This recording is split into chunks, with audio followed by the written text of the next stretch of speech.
Welcome back, everyone, to a turn of the sprue, and I'm going to outline what I've been up to. We'll just do a quick recap of what I've done and some of the material that I went over on the last video. Let's talk about the lighting for a moment. So we ended up with a system where I can remove the dome or add the dome back on by using magnets and some pogo pins that are kind of cemented into the elevator section in the center. So when we put the dome back on, the electrical contacts connect and the top portion of the Aries lights up, which is actually just the cockpit. The cockpit lights up. And that's very cool. So let's talk about the cockpit for a minute. The cockpit has its own lighting, obviously, and anyone watching this video is probably pretty familiar with the film. The Aries has a really cool red interior of the cockpit. It's a very dramatic red ambiance in there. It's really cool looking. And so I used basically strip lighting. So it's very small. So I used one overhead, over the pilots. One in the back, in the rear, shining into the cockpit through the actual plastic styrene. So there are little, looking at the movie, I took a few still frames of the cockpit and just to see exactly where the lighting is coming from, what it looks like. In just above the door in the back, there are a couple of slits that are red, glowing red. So that's one light source. So what I did was I sanded off the paint in the back because I light blocked everything. So I sanded that off. So we just have plain white styrene plastic. So when you shine a light through it, it glows. It's actually pretty cool. It's a very common effect that modelers do. So anyway, I have this red little piece of strip lighting in the back, and I had to design and make a little armature for it so that I can adhere the strip to it so that it kind of hovers just behind the styrene, shining the red light through there.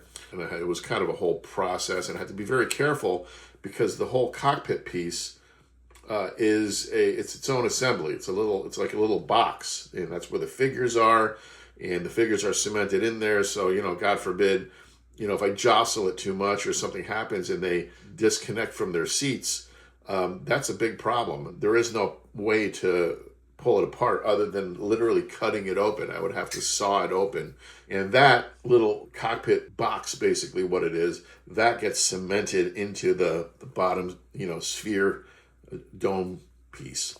Anyway, I painted the figures. The figures are resin figures. It's 10 figures altogether. There's Dr. Floyd. You see him in the passenger area, sipping his liquid meal there. And there's the flight attendants. And they're all very, very nicely detailed. There's the two pilots with the headphones. And so I spent a lot of time very carefully painting the pilots. I do have to still on my to-do list is painting the rest of the figures that I want to put. There's 10 of them, so I'm trying. I'm going to decide who is going to be in the passenger areas. But the biggest thing for me that is just kind of bothers me, but it's a permanent thing. Like I said, they're sealed up in that cockpit now. Forever. Their arms are in the wrong position. They're posed in such a way that they're piloting the thing, right? So, your average person will look at that and not even think twice about that, not even notice it really. But it's the type of thing that's gonna, it bothers me that the fact that that's wrong. One of my biggest, my Achilles heel when it comes to this hobby is how long. I'm not a patient. I'm not very patient anyway. At least with certain things. I really, really dislike waiting for stuff. So it is teaching me patience, which is really good. But sometimes, I'm hasty and I'll make mistakes because of my impatience. And that's just something I'm going to be working on, going forward. I forgot to mention, I also fabricated a couple of light fixtures coming down from the ceiling using some styrene tubing.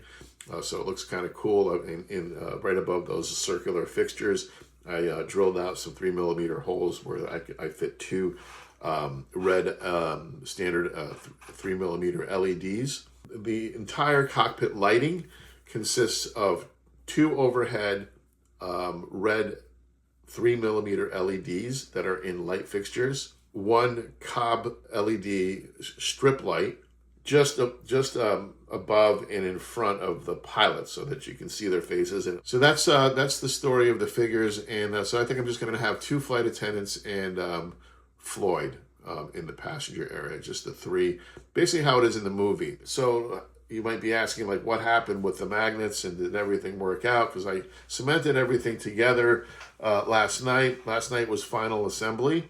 This is the point of no return. This is where you have to lock down all your lighting. You have to make sure there's no shorts. I used a lot of UV resin, basically everything in the toolbox to kind of lock all the lighting into place. Tested everything multiple times, dry fit. Boy, is that stressful, you know. It's like, what did I forget?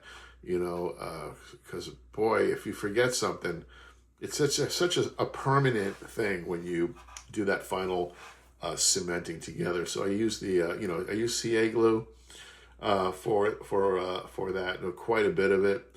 So that's what I did last night. We did all that. We assembled it together. It was really stressful at one point. I ended up with CA glue all over my hands. As you know, CA glue is super glue, and it loves to stick your fingers together.